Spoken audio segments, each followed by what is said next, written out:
Muito bom dia, muito bom dia. Vamos aprender um pouco da palavra de Deus, associado às nossas finanças. Deus abençoe. O tema de hoje do nosso devocional é: esses sinais revelam uma maldição hereditária em sua vida financeira. E também vamos aprender a como quebrar isso, caso seja identificado em sua vida, tá bom? Mimos, bom dia, Deus abençoe. Bom, é o seguinte, sejam muito bem-vindos, muito bem-vindas ao nosso Devocional com Finanças. Ele acontece todas as segundas-feiras, às 7 horas da manhã. E aqui Deus nos dá uma palavra abençoada para poder transmitir a vocês que querem conhecer um pouco mais sobre isso, para iniciar a sua semana convictos de que Deus está com você, de que é possível vencer, de que todos têm a mesma oportunidade. Tudo depende da pessoa que realmente quer sair da situação. Porque muitas vezes nós podemos arrumar desculpas, mas eu estou aqui para poder encorajar vocês através da palavra de Deus. E não é somente uma palavra motivacional, até porque eu não quero isso.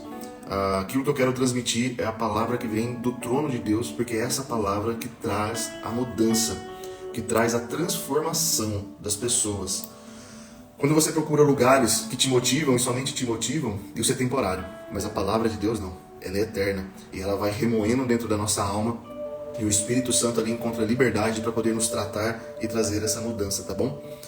Então nós estamos aqui reunidos como uma comunidade que tem os mesmos princípios, buscando os mesmos valores, os mesmos objetivos diante da palavra de Deus. E isso nos fortalece, isso nos encoraja a continuar, porque nós vemos que existem pessoas que estão passando às vezes pelos mesmos problemas, mas têm os mesmos objetivos, os mesmos princípios, os mesmos valores. E isso nos fortalece a continuar, tá bom? Seja muito bem-vinda a Costurices. Muito bom dia, Deus abençoe seu dia. E eu quero deixar uma frase com vocês. Anote essa frase, para você não esquecer, porque ela vai ser um divisor de águas na sua vida. A frase é: que você escolha o melhor e não o que é confortável no momento. Quando a gente assimilar essa frase, eu quero que você anote para que você possa ler ela no decorrer da sua vida, por quantas vezes você quiser. Você vai perceber que muitas vezes nós não escolhemos o melhor, nós escolhemos o que é o mais confortável. E a palavra de Deus, ela não se encaixa nessa frase, porque a palavra de Deus sempre vai nos confrontar. A palavra de Deus, ela sempre vai vir de encontro àquilo que é necessário ser tratado em nossas vidas para que haja mudança. Então anote essa frase: que você escolha o melhor e não o que é confortável no momento. Porque o que é confortável no momento vai gerar uma zona de conforto em sua vida. E gerando essa zona de conforto em sua vida, dificilmente você vai conquistar o melhor, tá bom?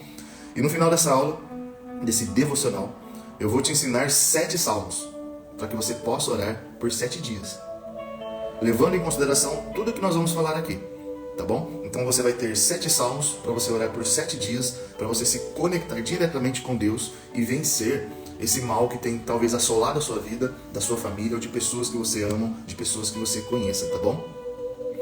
Então vamos lá? O tema de hoje, ele é: esses sinais revelam uma maldição hereditária em sua vida financeira. Aprenda como quebrá-los. Mas vamos lá, o que é uma maldição hereditária? Você que está aqui, você sabe me dizer o que é uma maldição hereditária? Escreva para mim aqui, sem fazer pesquisas, sem jogar no Google, sem olhar no caderninho. Responda para mim aqui, vamos ver se vocês estão ligados nisso. O que é uma maldição hereditária? Vocês sabem o que é ou não? Bruno não sabe, não sei. Vamos ver se tem mais alguém aqui, vamos ver se alguém sabe. O que é uma maldição hereditária? Eu vou explicar para vocês de uma forma muito simples, para que isso fique gravado na sua mente e no seu coração. E a partir deste momento, a partir desse devocional, você entenda que certas atitudes podem estar sendo correlacionadas a uma maldição hereditária. Bom, então vocês não sabem. O que é uma maldição hereditária? São aqueles problemas que se arrastam entre gerações. Simples, é isso. Se você for conversar com alguns líderes religiosos, eles não vão acreditar nisso, quando você usa o termo maldição hereditária. Por quê? Porque a seguinte explicação é: pô, Carlos, mas eu já aceitei a Jesus Cristo, eu sirvo a Jesus Cristo, eu honro a Jesus Cristo, eu dizimo, eu oferto, eu sirvo na igreja, eu canto no louvor, eu participo do ministério de crianças, eu participo do ministério de casais, eu vou na igreja quase todos os dias. Eu aceitei a Jesus Cristo, isso foi quebrado em minha vida. Pois é. A partir do momento que a gente aceita Jesus Cristo, Satanás não tem mais poder em nossas vidas. Foi quebrado todo o poder que foi dado a Satanás anteriormente. Mas existem situações que elas podem se repetir. E eu vou te dar um exemplo agora que está no livro de Lucas. No livro de Lucas diz o seguinte, que um demônio, ele habitava em uma casa. E a casa está falando sobre a pessoa. Então o demônio habitava em uma casa. Quando nós damos espaço para o Espírito Santo de Deus, reconhecendo Jesus Cristo como o único suficiente Salvador, esse demônio que habitava em nós, ele sai e o Espírito Santo passa a fazer morada em nossas vidas. Aquele demônio, ele saiu. E ao sair, ele vai procurar o quê? Outra morada. Outro lugar para que ele possa repousar ali. Só que aquela pessoa que anteriormente tinha um demônio, aquele demônio saiu, ela deu espaço para o Espírito Santo. Se ela não ter atitudes e uma conduta que mantenha o Espírito Santo em sua vida, o Espírito Santo vai sair. Por quê? A Bíblia fala que luz não se mistura com trevas. Então eu reconheci a Jesus Cristo, o Espírito Santo habitou, o demônio saiu. Por algum motivo ou por alguma circunstância, eu deixei de trilhar os caminhos de Deus, me envolvi num mundo de pecados novamente. O Espírito Santo, ele não tem parceria com isso. O que ele faz? Ele deixa de fazer morada naquele local. E aquele demônio que estava rondando, procurando uma morada, se ele não encontra, ele retorna na casa que anteriormente ele habitava. Só que a Bíblia diz no livro de Lucas que esse demônio volta com mais 7 demônios. E a pessoa se torna 7 vezes pior do que estava anteriormente. E trazendo isso para o mundo financeiro, a maldição hereditária nada mais é do que problemas que se arrastam por gerações. São práticas comportamentais que se arrastam por gerações. Até que, em um determinado ponto, alguém diz, eu cansei disso. O meu posicionamento vai ser diferente. Eu vou dar um exemplo para você. Eu conheço um jovem em que os pais dele viviam um estado de prostituição, de vícios, de adultérios. Só que chegou a um determinado ponto que esse jovem ele começou a praticar isso. Ele se envolvia com vícios, se envolvia com prostituições, se envolvia com adultério. Só que Jesus Cristo foi apresentado para ele. E a partir do momento que ele aceitou Jesus Cristo, ele tomou um posicionamento. E aquele demônio que habitava na vida dele foi expulso dali. E ele deu espaço para que o Espírito Santo, para que a palavra de Deus fosse a base principal da sua vida. E ele se libertou disso. A partir disso, ele colocou no seu coração que não se envolveria mais em adultérios, que não se envolveria mais em enganos, prostituição, em vícios, bebedeira. E então ele tomou um posicionamento. E aquilo que anteriormente assolava a família dele, a partir dele, acabou. Por quê? Houve um posicionamento, houve uma quebra de padrão comportamental dentro da família. Para vocês terem ideia, esse jovem que eu conversei, o nome dele, antes de aceitar a Jesus Cristo, era Zé Pilintra. Não sei se vocês conhecem, depois vocês pesquisam. Era Zé Pilintra o nome dele. Mas ele aceitou a Jesus Cristo. E essa quebra de padrão comportamental foi quebrada.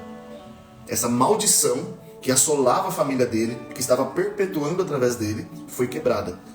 Por isso a importância de nós identificarmos em nossas vidas se há características semelhantes de padrões comportamentais que estão se arrastando de família em família, de geração em geração. Quando nós conseguimos entender algumas características e começar a quebrar aqueles padrões que estão se arrastando por gerações, a gente passa a colher os frutos daquela nova atitude. Por isso que 2 Coríntios 5,17 diz que quem está em Cristo, nova criatura é. As coisas velhas se passaram e eis que tudo se fez novo. Não são algumas coisas, tudo se fez novo. Só que também a Bíblia fala o seguinte, aquele que está em pé, tome cuidado para que não caia. Quem está em pé, tome cuidado para que não caia. A Bíblia também diz que todas as coisas me são lícitas, mas nem todas me convêm. Então nós temos que tomar cuidado. Porque não é o simples fato de erguer a mão em um momento de devocional ou de culto falando que aceita Jesus Cristo como o único suficiente Salvador que vai determinar o seu fim. Jesus Cristo tem poder, mas nós somos pecadores. Então nós temos que lutar, como o apóstolo Paulo diz no livro de Romanos. Combati um bom combate, completei a carreira e guardei a fé. Carlos, mas e no mundo financeiro? E no mundo das finanças? Onde que tudo isso começa? Como que eu consigo observar isso em minha vida financeira? Como que eu consigo olhar para a minha parentela, olhar para as minhas gerações passadas? Eu não tenho contato, eu não converso, eu não vejo. Como que eu consigo observar? Como que eu consigo identificar se eu estou sofrendo isso? É onde eu quero entrar com vocês. Alguém aqui já percebeu algo assim em sua vida? Que vocês viam que a geração passada, os seus pais, os seus avós praticavam e parece estar repetindo em sua vida? E esse jovem que eu falei para vocês, que o nome dele, antes de aceitar a Jesus Cristo, passou a ser Zé Pilintra, sou eu que vos falo. Sou eu. Eu era viciado em bebida. Eu gastava todo o meu dinheiro com bebida alcoólica. E olha que eu tinha 20 anos. Eu me rendi a Jesus Cristo aos 22 anos de idade. Aos 22 anos de idade. E a partir dali, eu decidi que nunca mais nada disso afetaria a minha família. Eu não aceito bebida alcoólica na minha casa. Eu não aceito pessoas que fumam dentro da minha casa. Eu não aceito vídeos pornográficos dentro da minha casa. Eu não aceito. Eu e minha esposa, nós aderimos a princípios que afastam muitas pessoas do nosso lar. Mas não importa, porque Jesus Cristo ele está aqui. Então esses comportamentos, esses padrões comportamentais passados, que vinham de gerações, não fazem mais parte do nosso padrão de vida. E eu não tenho vergonha de falar, sabe por quê? Porque eu venci. Normalmente, quando as pessoas se sentem acanhadas em falar sobre um assunto, pode ser, é óbvio, que a pessoa tem vergonha de falar sobre aquilo, mas muitas vezes é porque incomoda a alma dela. Eu poderia aqui falar, ai meu Deus, eu não vou falar isso porque o que vão pensar de mim? Para mim não importa o que vão pensar de mim. Para mim o que importa é o meu padrão de vida. E o padrão de vida, ele não consegue ser oculto por muito tempo. Entenda isso. A Bíblia diz, não há nada em oculto que não venha a ser revelado. Não há nada em oculto que não venha a ser revelado. Eu não tenho vergonha de falar, porque eu venci. E eu desafio os meus alunos a vencerem isso. Esse padrão de comportamento financeiro errado, que tem assolado gerações. E eu quero falar com você agora algumas características de padrões comportamentais que têm assolado os cristãos, que têm trazido perturbação para os cristãos. E eu quero que você preste atenção, que você fique até o final, porque você pode ter certeza que, se você não entender isso, esses padrões vão continuar sendo de uma forma inconsciente praticados por você, talvez, ou por alguém ao seu redor. E você sabendo identificar isso, você consegue vencer. Porque a palavra de Deus nos diz que lâmpada para os meus pés é a tua palavra e luz para o meu caminho. O salmista diz isso no Salmo 119. Então, quando a palavra diz que ela é luz, significa que traz a clareza daquilo que nós precisamos entender que está acontecendo. E no mundo financeiro é a mesma coisa. Por que você dizima, você oferta, você serve na igreja, mas a vida financeira parece que não vai para frente? Por quê? Ah, Carlos, mas eu sou líder. Eu fui nomeado pastor. Eu fui nomeado líder dos casais. Eu canto no louvor, eu ministro aos domingos, aos sábados, de quinta-feira no louvor. Muitas pessoas são impactadas através da minha vida, mas as minhas finanças parece que não andam. Ora eu estou aqui e de repente eu caio. Ora eu subo, de repente eu caio. Por quê? Alguns padrões comportamentais estão sendo praticados e eles precisam ser quebrados. E aonde tudo isso começa? Pegue papel e caneta para você anotar. Antes, deixa eu fazer uma pergunta. Você que está aqui me assistindo, você está no grupo de oração? Responda para mim, por favor. Você está no grupo de oração? Responda para mim, por favor. Bom, Carlos, onde tudo isso começa, Carlos? Onde tudo isso começa? Começa no grau de merecimento baixo. Carlos, mas eu não estou entendendo nada. Não estou entendendo nada. O que significa grau de merecimento baixo? Estou, sim. Deus abençoe. Tudo começa no grau de merecimento baixo. O que significa isso? O grau de merecimento baixo, ele frequentemente é enraizado através das crenças sobre o próprio valor e direito à prosperidade. O que isso significa? Ele pode ser um indicativo de uma maldição hereditária financeira. E o que é o grau de merecimento baixo? Eu não mereço. Você se sente mal quando você vai comer um lanche e você pensa, puxa vida, eu estou comprando esse lanche para minha esposa, para os meus filhos ou para mim, mas você não sente prazer naquilo que você está fazendo. Há uma condenação lá no seu interior. Às vezes você pode estar sorrindo diante dos amigos, diante da parentela, mas quando você passa o cartão, você olha para dentro de você e lá no seu íntimo você se sente mal. Fala, puxa, eu não deveria ter feito isso. Alguém aqui já passou por isso? Alguém aqui já sentiu isso? Quando você olha para o seu guarda-roupa, você vê que você precisa de uma camiseta, de um tênis, você precisa de uma calça. Você vai lá, compra, você procura parcelar em algumas vezes para caber dentro do seu orçamento. Mas lá no seu coração você fala, puxa vida, eu não deveria ter comprado isso agora, daria para esperar mais um pouco. O que é o grau de merecimento baixo? É quando você manda arrumar um eletrônico seu 3, 4, 5 vezes. Alguém já passou por isso? Responda aqui pra mim. Você já passou por isso? Quebrou seu celular, você mandou arrumar uma vez. Quebrou seu celular, você mandou arrumar de novo.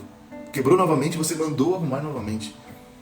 O grau de merecimento baixo é quando você fica remendando as coisas. Quando você fica tentando reaproveitar. Quando você fica olhando uma situação, você fala, vou tentar remendar o máximo possível para aproveitar o máximo possível. O seu grau de merecimento está muito baixo. Quando você se acostuma com coisas quebradas, com coisas fora do lugar, com a desordem, o seu grau de merecimento está baixo. Quando uma pessoa chega e entrega alguma coisa para você, não que a gente não possa receber, mas muitas pessoas às vezes pegam coisas quebradas e aceitam aquela coisa quebrada na sua mente dizendo, eu vou consertar para eu poder utilizar. Isso é grau de merecimento baixo. E o princípio dessa maldição hereditária começa aí. Não sei se os seus pais têm ou tinham a mania de ver uma coisa quebrada, isso aqui vai ser útil para alguma coisa. Eu vou guardar isso aqui porque em algum momento eu vou utilizar. Vai na casa de um parente, o parente tem um negócio que está quebrado, ele fala, não, eu vou levar que para mim vai ser útil. Isso é grau de merecimento baixo. E tudo começa aí. Imagine se Adão ele tivesse o grau de merecimento baixo quando Deus criou o jardim do Éden, o paraíso, e colocou Adão lá dentro. E após isso, Eva. Imagine se Adão olhasse para os frutos perfeitos, para o rio limpo, as aves formosas, as árvores frondosas. Imagine se Adão olhasse para aquilo e falasse assim, puxa, eu não sou digno disso. Uma única árvore estava bom para mim, um único fruto estava bom para mim. Se eu tiver arroz e feijão para comer em casa, está ótimo. Nossa, esse pouco para mim é o suficiente. Tá bom do jeito que tá. São problemas. Todo mundo passa por problemas. Isso é grau de merecimento baixo. E tudo começa aí. Um grau de merecimento baixo. Por que começa aí? Porque você começa a olhar as coisas ao seu redor e você nivela sempre para baixo e nunca para cima. E o que Deus tem para nós nunca será de escassez. Nunca será de escassez. Você não pode se contentar em isso aqui eu vou consertar 5, 6 vezes. Não que a gente não possa consertar, é óbvio que não. Mas existe uma tolerância. Eu me recordo que eu consertei um aparelho de celular 6 vezes. O aparelho já não funcionava mais. O processador dele não funcionava e eu queria continuar consertando aquele maldito daquele aparelho. A tela, você batia a mão na tela assim, já não funcionava. Ele desligava sozinho, mas não, na minha mente, eu falava assim, não, mas dá pra consertar, vai ficar mais baratinho. É melhor, eu tenho que aprender a reaproveitar as coisas. Calma, tem coisas que podem ser consertadas, mas tem algumas coisas que fogem do padrão comportamental normal. A gente não pode aceitar. A gente não pode aceitar isso, até porque a Bíblia fala que é melhor dar do que receber. Olha, Laila, isso acontece com a minha família e vai acontecer. Minha mãe tem esse pensamento que tem é suficiente para ela. É o grau de merecimento baixo. Esse salário tá bom. Pagar as minhas contas tá bom. Nossa, olha que bênção, eu recebi mais uma ajuda esse mês. Olha que bênção, todos os meses estou recebendo ajuda. Calma, porque existe um padrão, existe um nível. A Bíblia não fala que receber ajuda todos os meses é o que Deus tem para nós. A graça e a misericórdia de Deus é para nós todos os dias. Mas todos os meses, hora ou outra, você precisa de ajuda, isso não é normal. A gente não pode se acostumar com isso. Porque a Bíblia fala o contrário. É a palavra de Deus que está falando ao contrário a isso, não sou eu. É melhor dar que receber. E vamos ser sinceros. Se não existisse a palavra de Deus, não é melhor você ter para dar do que precisar todos os meses? Eu prefiro ter para dar. Porque eu já precisei receber muitos meses. E muitas vezes é vergonhoso isso. Não que a gente não precise de ajuda, não que a gente não precise receber, não é isso que eu estou falando. Mas quando isso se torna um padrão comportamental, há algo errado. Quando se estende por gerações, há algo errado. Não é normal. Não é normal todos os meses você ligar pro pastor e falar: pastor, eu preciso de uma cesta básica. Ô irmão, me ajuda com uma oferta. Ô mãe, me ajuda a pagar essa água. Ô pai, me ajuda a pagar essa luz. Ô pai, me ajuda a fazer isso. Ô meu amigo, me ajuda a fazer aquilo. Esse padrão não é normal. Entenda isso. Tudo começa no grau de merecimento baixo. O seu grau de merecimento está baixo.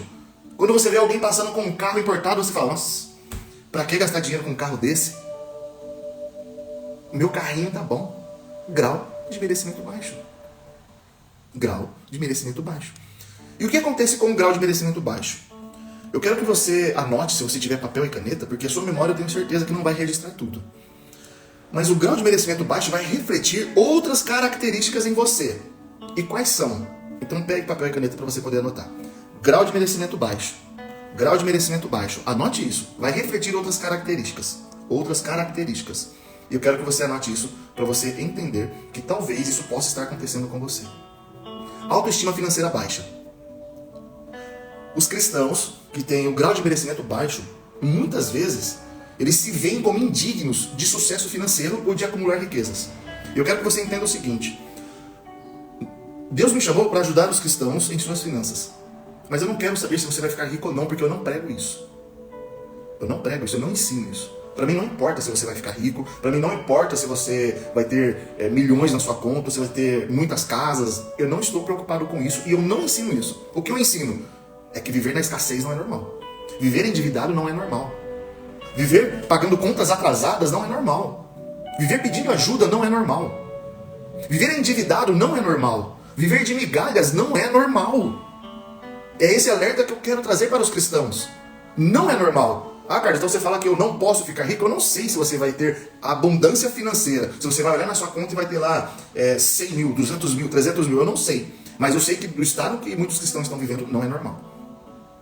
Porque até para você poder alcançar essa riqueza, você precisa ter padrões comportamentais que vai te diferenciar de toda a população. E todos podem ter esse acesso, mas não é isso que eu ensino. O que eu ensino não é normal. Você pode ter mais do que você já tem. Não é normal viver de migalhas. Não é normal. Não é normal. Olha lá. Peço oração por minha empresa para assinar contratos, pois trabalho com fornecimento. Eu trabalho com fornecimento de café da manhã para empresas e sou cozinheiro. Meu nome é Joselita. Meu nome é Joselita, pastor. Estou no Insta da Laia. Ah, você está no Insta dela. Então tá bom. Mas enfim, não é normal. Não é normal. Então, a autoestima financeira baixa faz com que os cristãos olhem para eles e se sintam indignos de um futuro financeiro com sucesso. De um futuro financeiro com sucesso. Então, quando você olha para você, você não pode olhar para você e falar assim: ah, esse mês eu consegui empatar as contas. Graças a Deus. Graças a Deus nada. Pelo amor de Deus. Alimente no seu coração e na sua alma que empatar as contas também não é normal.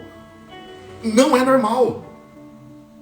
Quando Deus criou o Jardim do Éden, que foi o princípio de tudo, Ele colocou Adão, Adão tinha abundância.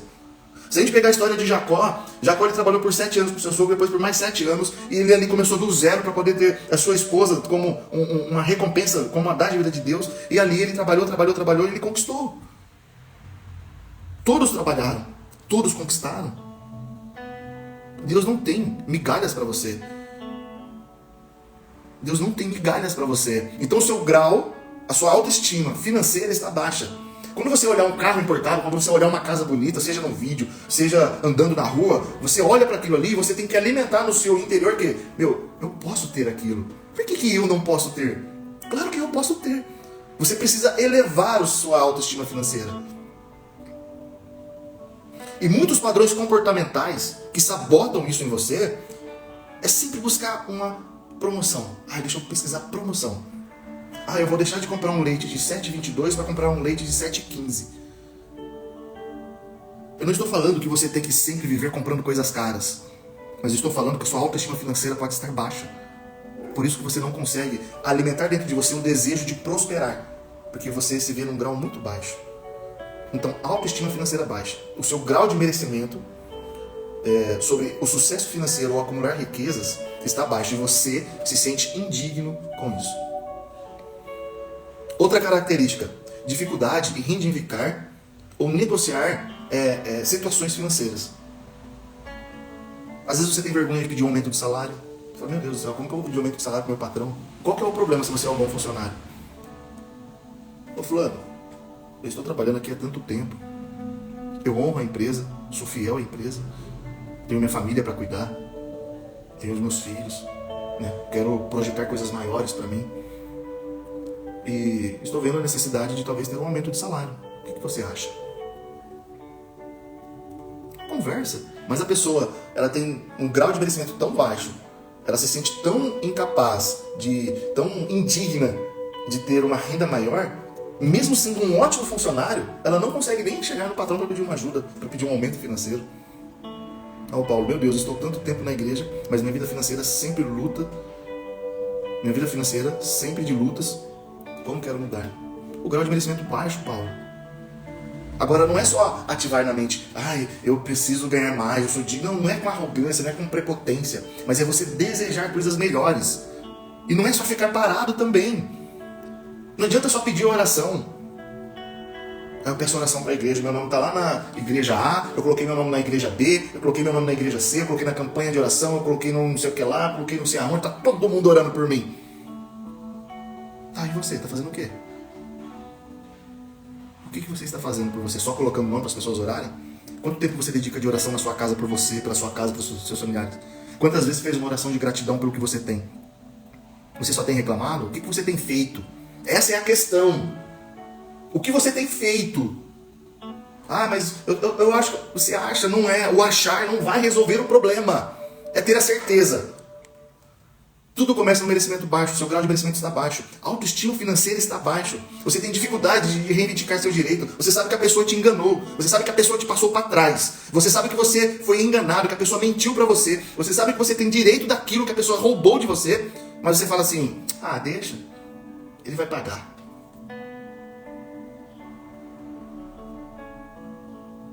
Grau de merecimento baixo. Baixíssimo, baixíssimo. Dos meus alunos eu conto uma história que aconteceu comigo. Eu vou contar um trecho para vocês. Hoje, avaliando o bem, eu perdi 400 mil reais. Por quê? Porque eu não reivindiquei os meus direitos. E eu não estou falando de reivindicar no sentido de você, agora eu vou reivindicar tudo, eu vou cobrar tudo, eu vou fazer isso. Não, não é isso. Mas é você fazer uma autoanálise da situação. Eu vou processar todo mundo, eu vou fazer... Não, não é isso. Entenda. Tem que ter um grau de maturidade. Tem que ter um equilíbrio. Tem que ter os frutos do espírito de Gálatas para você sentar, olhar a sua situação. E na época, há 15 anos atrás, eu perdi 400 mil reais. Perdi 400 mil reais. Por quê? Eu falei assim, uma instituição bancária, ela agiu de má fé comigo. E eu poderia ter reivindicado naquela época. Ter procurado os meus direitos. Qual o problema de procurar os direitos? E eu não fui porque eu falei, amanhã eu posso precisar dessa instituição bancária, né? E talvez eles possam me maltratar, eles possam negar alguma coisa que eu precise. E eu perdi uma casa de 400 mil reais. E eu tenho certeza, o advogado nenhum garante nada. Eles não garantem se você vai ter vitória no processo. Mas naquela época o advogado disse, se você entrar, você vai ganhar uma casa. E eu não fui. Por quê? Reivindicar os meus direitos estava num grau muito baixo. Também meu nome lá atrás era Zé Pilintra. Como que eu vou ver prosperidade nisso? Para quem estava no início aqui do devocional sabe que eu contei. Como que eu vou reivindicar alguma coisa? Não vou. Não no sentido de sempre reivindicar. Mas é meu por direito, eu vou atrás. Não é isso. Não é isso. Entendam. Como cristão, nós precisamos entender. Nós também temos direitos. Em uma das aulas que eu ensino para meus alunos o endividado, ele também tem direitos. E muitas pessoas, às vezes, se vê num caos financeiro, ela pensa que ela não tem direito de nada. Que as pessoas podem massacrá-las, podem cobrar o que acha que tem que cobrar, fazer o que acha que tem que fazer. E não é assim que funciona. Por isso que existe a lei do homem, para proteger as pessoas em situações. Outra característica, resistência em investir em si mesmo. Esse sentimento que vai perpetuando de família em família. Família em família. A pessoa não investe em si mesma. E quando ela faz, gera aquele peso na consciência em que ela olha para ela e fala, meu Deus do céu, eu não deveria ter feito isso. Isso impede a pessoa de investir nela mesma. Ela fica com medo de investir nela mesma. Ela fica com medo de investir nela mesma. E isso vem de geração para geração. Quem está aqui, que o pai ou a mãe frequentava uma academia, ia em alguma loja e comprava algumas roupas boas, lutava para ter uma casa melhor, não para ter, tá bom do jeito que tá, não, entendam isso. É ir numa academia cuidar da saúde, frequentar. Minha família não teve isso. Minha família não teve isso. Então você tem que olhar para você e dizer o seguinte: eu vou ser o divisor de águas da minha geração. Eu fui o primeiro da minha família a casar na igreja. Eu fui o primeiro da minha família a casar na igreja. Sabe o que é casar na igreja? É fazer o processo correto de um casamento. Eu casei no cartório. Eu e minha esposa ficamos quase 2 anos entre namoro e casamento. Nós fomos santos no casamento, no namoro. Nós não fizemos nada de errado. Nós mantivemos a santidade ali. Nós casamos no cartório pela lei do homem. Casamos na igreja pela lei espiritual de Deus. Eu fui o único da minha família que teve lua de mel. Eu fui o único da minha família que fez viagens diferenciadas que ninguém mais fez. Eu conquistei minha primeira casa 15 anos atrás. E eu não estou falando de riqueza. Eu não estou falando que você vai ser rico. Eu vou frisar isso novamente. Eu não quero saber se você vai ficar rico. O que eu quero saber é o seu grau de merecimento como está. Como está a sua conduta? Como estão os seus pensamentos? Você está acostumado a viver de migalhas em migalhas? Você está acostumado a viver contando moedas? Você está acostumado com isso? Então isso está errado. Isso não é de Deus. Ó, Bela, eu não consigo administrar meus negócios. Vendo, mas não vejo o dinheiro. Tá errado. Você precisa de um bom planejamento. Você está vendo que não é o fato de você não ter. O fato é que você tem. Você só não consegue administrar. O que é isso? É grau de merecimento baixo. E aonde está repercutindo isso em você, Bela? Se você está aqui, presta atenção no que eu vou te falar. É a resistência a investir em si mesmo. Talvez os seus pais não investiam neles mesmos. Não buscavam conhecimento. Eu fui o primeiro da minha família a ter a faculdade. Então talvez você não está buscando conhecimento. E você tem resistência de investir em você. Você não vai estudar sobre administração de negócios, você não vai estudar sobre como cuidar da sua empresa, você não olha, você não faz um fluxo de caixa diário, você não faz um fluxo de caixa semanal, você não olha os números, você deixa que talvez a pessoa que está com você cuide do seu negócio, você vai tocando a vida. Você vai tocando a vida. Grau de merecimento baixo, caracterizado como uma resistência em investir em você mesmo. Então você precisa entender que, olha como você escreveu aqui, ó. Você precisa aprender que você é uma empresária. Você é diferenciada. Só que você precisa aprender a investir em você. E o que é investir em mim? É eu pagar uns estudos para aquilo que eu preciso. E hoje nós estamos falando sobre finanças. É talvez eu comprar uma blusa para mim. Sabe aquele negócio que eu sempre desejei? Por que eu não me esforçar para poder comprar? Mas quando eu comprar, não vem com aquele pensamento: por que eu fiz isso? Eu não deveria ter comprado isso agora. Calma. Vamos olhar para nós e ver que o grau de merecimento nosso às vezes está baixo. Por isso que você se condena. Por isso que a reclamação faz parte da sua vida.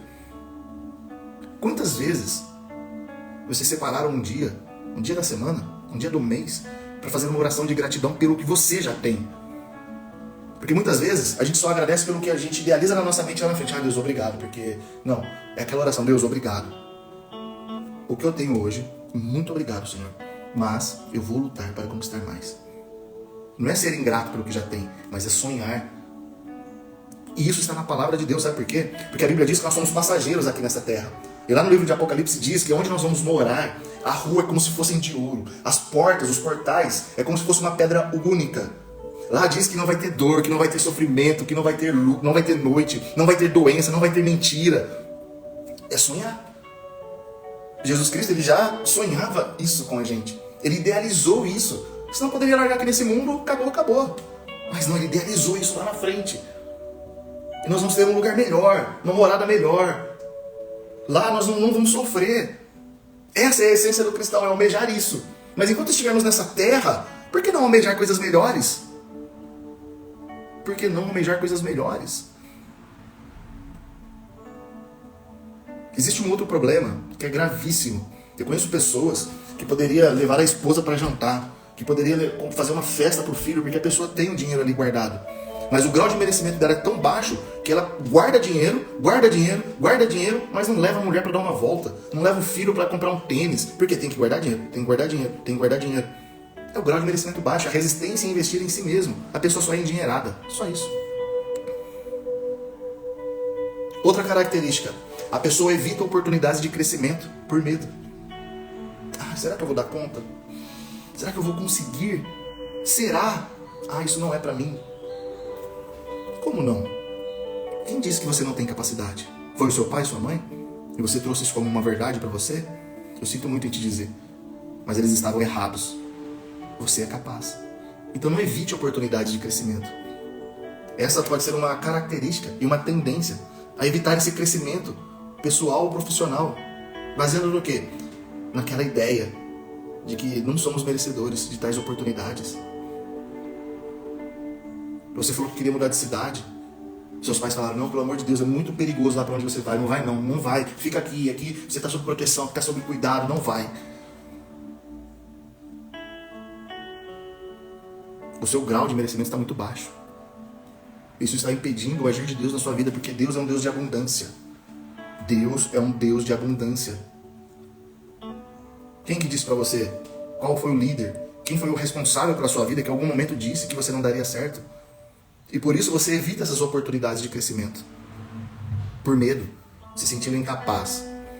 Deixando a oportunidade passar. Deixando aquele momento, que seria um divisor de águas da sua vida, passar. Lá onde você trabalha, talvez você viu uma oportunidade profissional. Surgiu uma vaga que era a sua característica.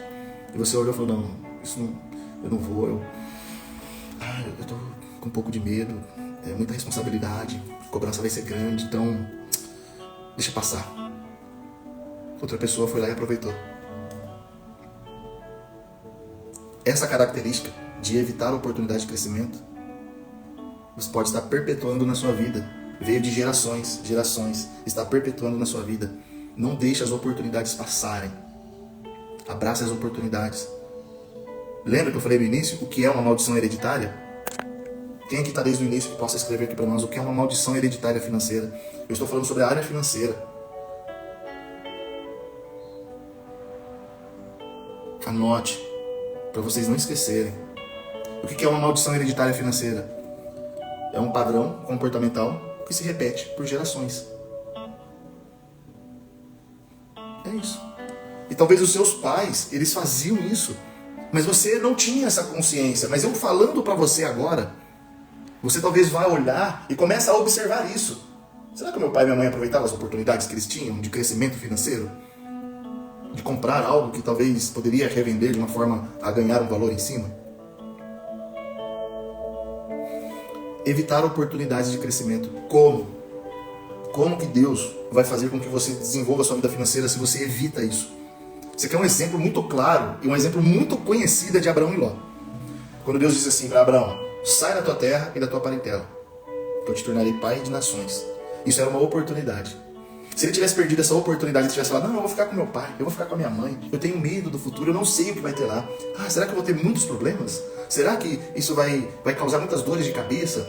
Eu não quero isso. Se ele tivesse ficado, ele não teria sido elegido como pai das nações.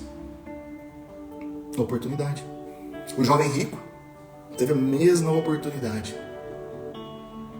Jesus Cristo disse para ele, venda tudo o que tens, dá aos pobres, divida com os necessitados e siga-me. O que ele fez? Não, isso não é para mim. Quantas oportunidades você já perdeu? Que talvez poderia deixar você melhor do que você está hoje. Emocionalmente, sentimentalmente, financeiramente. Perdeu. Aquela oportunidade você perdeu. Pode surgir outras semelhantes, mas aquela você perdeu. Então evite perder a oportunidade de crescimento. Vou pegar água aqui. Evite isso. Busque. Mas fulano falou que não é pra mim. Mas o cicrano disse que não dá. Mas não sei o que lá. Crie o seu caminho. Se desenvolva, vá atrás. Mas ninguém acredita em mim, não estou nem aí com o que as pessoas estão falando de mim. Vai e faz você. Ah, mas meu pai e minha mãe vão ficar me julgando, meus amigos vão ficar falando. Pouco importa. Se for digno, se for honesto, se for íntegro, se for um sonho real, se for algo louvável, se for algo que glorifique o nome de Deus, se for algo que exalte o nome de Deus, vai e faça. Corra atrás, se movimente. Ah, mas o que os outros vão pensar de mim? Pouco importa o que os outros vão pensar de você. Talvez você está aqui e tenha o desejo de pregar a palavra de Deus e fique esperando a oportunidade. Que oportunidade? Cria um Instagram, vai lá, coloca o seu nome lá para as pessoas saberem quem é você. Vai lá toda manhã e lê um texto bíblico, você já está pregando a palavra de Deus. Mas faça. Ah, mas eu sei fazer bolo, eu sei fazer uma comida muito gostosa. Cria um Instagram, coloca o seu nome lá, receitas deliciosas. Posta uma bendita de uma foto lá. Eu tenho certeza que alguém vai vir atrás de você, mas vai e faça. Não perca as oportunidades. Amanhã. Chega de amanhã. Faça hoje. Ah, mas para com isso. Amanhã, o ano que vem, quando eu estiver melhor, eu vou ver se eu faço uma faculdade, um curso, um treinamento. Para com amanhã. Comece a se planejar hoje para fazer daqui a pouco. Mas pare com essa mania. Amanhã. Pare de perder oportunidades. Faça. Comece a divulgar. Procure algum lugar. Não se acomode. Não se acomode. Deus, pela sua infinita graça, Ele está olhando para você. E o livro de Provérbios diz que Deus sonda a intenção do coração. Deus não julga as obras, Ele julga a intenção. A intenção é mais importante que as obras. Se a sua intenção é boa, se é louvável, integridade, puro, vai atrás. Se movimente, pelo amor de Deus. Ah, Carlos, mas entra mês e sai mês, eu continuo endividado, eu continuo enrolado, eu continuo no caos financeiro, eu não sei o que aconteceu com a minha vida. Eu te dei várias características aqui. Se você chegou agora no final, esse devocional vai ficar salvo. Assista ele de novo, deixe o seu comentário lá, compartilhe com pessoas. Porque às vezes tem alguém sofrendo a mesma coisa que você. Eu dei várias características. Outra característica, problemas financeiros recorrentes. Sabe o que é problemas financeiros recorrentes? Eu tenho um problema hoje. Beleza, solucionei, acabou. Mas se você tiver ele de novo, isso é um sinal de padrões comportamentais repetitivos de geração em geração que podem ser caracterizados como maldição hereditária. E se houver brecha no mundo espiritual, aí piorou a situação. Piorou. Seus pais enfrentavam dificuldades financeiras? Ou enfrentam dificuldades financeiras? Quebre esse padrão, pelo amor de Deus. Quebra esse padrão, pelo amor de Deus. Comece a quebrar pelos pensamentos. Até porque Romanos 12:2 diz: transformai-vos pela renovação dos vossos pensamentos, para que experimenteis a boa, perfeita e agradável vontade de Deus. Transformai-vos. Profetiza. Quantas vezes você pegou o seu celular, sua conta bancária, não tem nada aqui. Você pegou lá o seu olerite, você colocou o olerite na mesa e falou assim: Senhor, abençoe, Senhor, que eu consiga multiplicar isso aqui, Senhor. Traga prosperidade, Senhor. Deus, se meus pais viviam uma situação de escassez, eu não vou viver, Senhor. Abençoe minha família, Senhor. Dê estratégia, Senhor. Dê estratégia, Senhor. Quantas vezes você fez isso?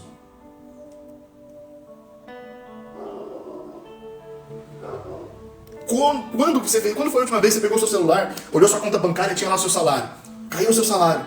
A Bíblia fala, no livro de Provérbios, capítulo 3, a partir do verso 10, que nós devemos honrar com as primícias. Devemos honrar ao Senhor com as nossas primícias. E honrar ao Senhor com as primícias não é somente ir lá e entregar o dízimo e a oferta. Preste atenção nisso. Preste atenção nisso que eu vou te falar. Não é somente você pegar e entregar o dízimo e a oferta. As primícias é você recebeu, você olha o seu extrato ali, a sua conta bancária, ou se for dinheiro físico, você coloca na mesa. A primeira coisa que você vai fazer, você vai colocar a sua mão naquilo ali e vai falar: Senhor, muito obrigado, meu Deus. Isso é primícia. Mas sabe qual tem sido a primícia de muitos cristãos? Puxa, mas já veio esse desconto. Erraram no meu pagamento, eu só recebi isso. Só isso, pelo amor de Deus. Pegue lá, ore, consagre ao Senhor. Isso é a primícia. Fala: Senhor, muito obrigado por esse salário. Obrigado por esse sustento. Caiu na minha conta esse mês esse valor. Me dê sabedoria para multiplicar. Me dê sabedoria para cuidar. Me ajuda, Senhor. Coloque pessoas ao meu redor para que essas pessoas possam me conduzir a uma prática melhor no cuidado do meu dinheiro. Senhor, muito obrigado. Eu vou honrar ao Senhor com os dízimos. Eu vou honrar ao Senhor com as ofertas. Eu vou pagar as minhas contas. Senhor, me dê estratégia. Senhor, muito obrigado, Senhor. É isso. Agora, qual tem sido a sua primícia? Fala para mim. Qual que tem sido a sua primícia a reclamar? Problemas recorrentes financeiros pode se enquadrar como um padrão comportamental. de uma maldição hereditária nas suas finanças. Incapacidade de multiplicar o dinheiro. Nós já estamos finalizando. Incapacidade de multiplicar o seu dinheiro. Incapacidade. Há uma tendência de não buscar melhorias na carreira, ou de não adquirir habilidades que podem aumentar a sua renda, porque os seus pais, a sua geração passada ensinou que tá bom do jeito que tá. O seu grau de merecimento foi lá no chão. E você olha para si, você se vê indigno, indigna de investir em você. Isso pode se tornar uma maldição hereditária. Se tiver raízes no mundo espiritual, aí a situação só vai piorar. Lembra de Lucas que eu falei? O demônio sai, ele fica procurando morada. Se ele não encontra, e aquela morada que anteriormente ele habitava, se estiver vazia, sem a presença de Deus, ele retorna com mais 7. E você fica 7 vezes piores. Porque anteriormente habitava 1. Depois vem 7. Isso está no livro de Lucas, não sou eu que estou falando. Vocês estão percebendo quantas características que eu disse aqui que podem estar relacionadas a você, a sua conduta? E isso está trazendo uma maldição hereditária porque você está repetindo padrões comportamentais. Sua mãe se prostituía. Seu pai adulterava. Seus pais brigavam. Por isso que você não acredita em casamento. Por isso que você acha que o seu casamento está indo causa abaixo, porque o seu casamento, com o perdão da palavra, é uma merda. Isso é um padrão comportamental repetitivo.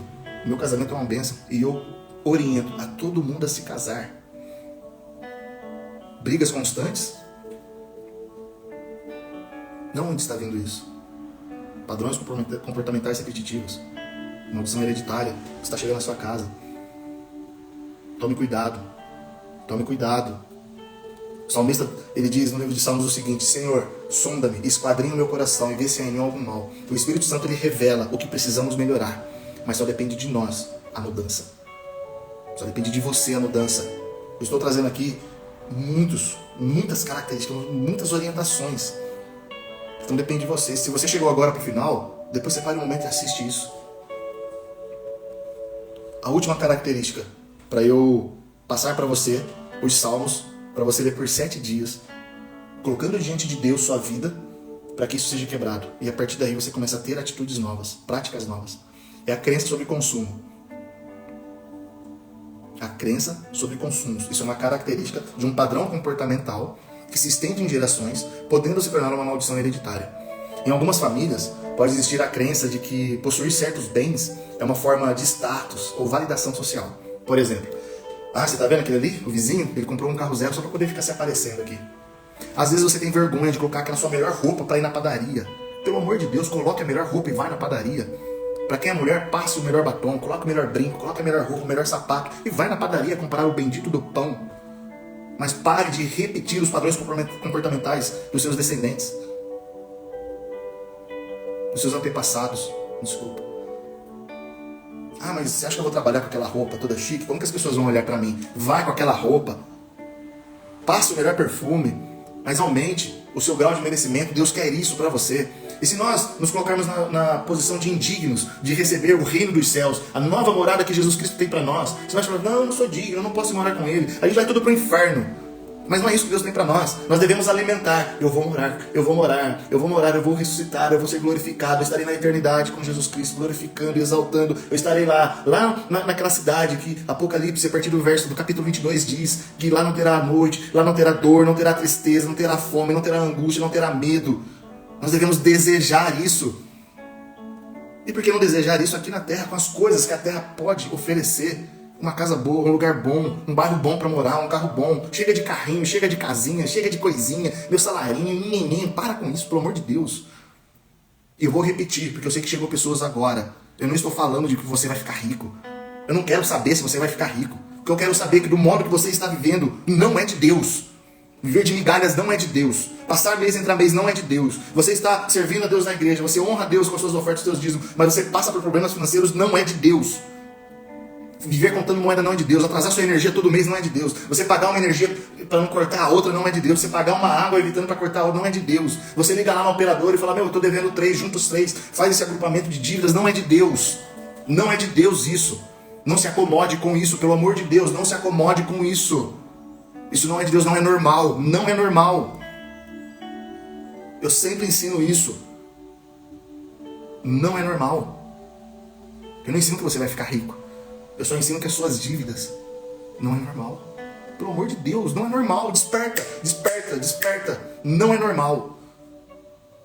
Você tem que gerar aquele sentimento de eu não aceito mais isso. O que precisa fazer, eu vou fazer para mudar essa situação. Saia desse marasmo financeiro. Com essas características que eu te falei, você já vai dar um passo gigantesco na sua vida. Só que existem outras etapas. Negociar e quitar suas dívidas. Você entender mais profundamente sobre os sabotadores financeiros.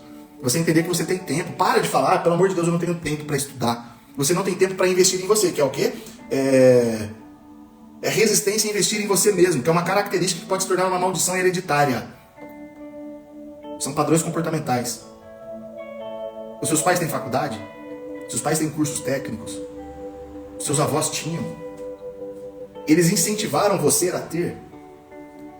Você vê algumas perguntinhas como muda toda a rota da nossa história? Quem foi o primeiro da sua família a ter uma faculdade? Quem foi o primeiro da sua família a ter 2 faculdades? Quem foi o primeiro da sua família a ter a casa quitada? Quem foi o primeiro da sua família a comprar um carro zero? Quem foi?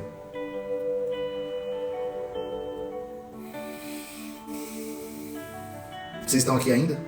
Fala um bom dia aqui pra mim, por favor. Vocês estão entendendo o que eu estou falando? Vocês estão compreendendo a importância da gente ter boas práticas e aplicar a boa mordomia financeira? Agora eu quero ler com vocês.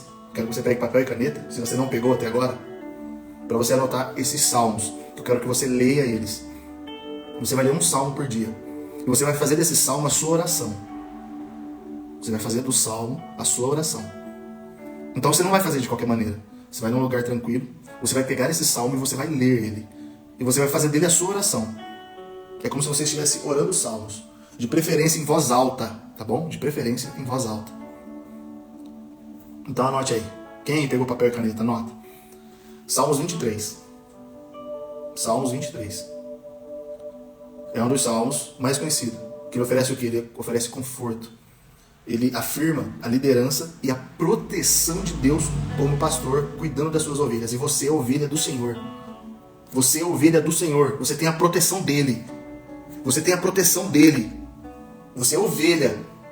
Não aceite que Satanás jogue na sua mente que você é incapaz, que você não pode, que você é isso. Não deixe que essas práticas de padrões comportamentais vindo dos seus pais, dos seus avós, dos seus bisavós, de quem quer que seja que te criou, do seu líder, sei lá quem é que foi. Não permita que isso determine o seu futuro. Em nome de Jesus. Anote aí, Salmo 23. Salmo 91. Conhecido como Salmo da Proteção. Ele descreve a segurança que nós encontramos ao a gente se abrigar sob a proteção do Altíssimo. Deixa eu trazer um ensinamento para vocês. Sobre está por cima. Sob estou por baixo. Então quando nós estamos sob a proteção de Deus, a mão de Deus está por cima. Então sob. Nós devemos estar sempre sob a proteção de Deus, que é por baixo. Outro, Salmo 121. Anote para vocês não esquecerem, porque amanhã depois vocês vão ficar reclamando. Mas minha vida é a mesma, minha vida não muda. Por quê? Porque não anota. Você não investe em você mesmo. Só assistir por assistir não vai mudar a sua vida. Eu falo isso para os meus alunos. Assistir por assistir não muda a sua vida.